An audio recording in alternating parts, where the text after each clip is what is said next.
When did faith for you become Trey's faith? I think the event in my life that really kind of shifted things for me and my faith was losing my father. How old were you? I was 12. 12. Yeah, it was a pretty traumatic day. You know, we were working on my track and he was in a tractor and the tractor turned over on him, and there was a reality to life that happened from that day forward, you know, that I realized that life is a vapor, you know, and that you hear those things in youth group and all these things. It was reality, you know, and I think there are things about that are really sad to me still, you know.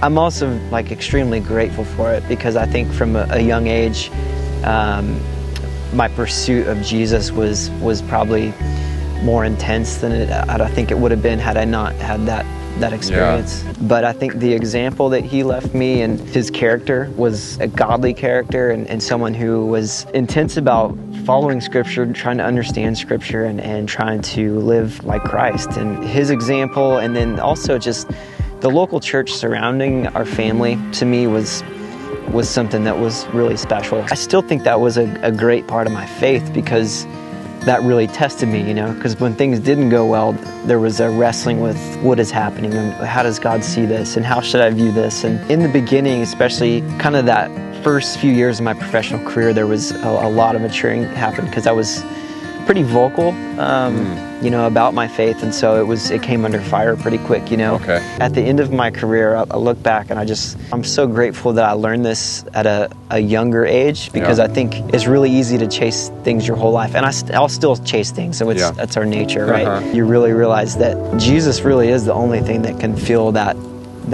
hole that we all have. And especially for a guy who's been at the top, that's a powerful thing to say.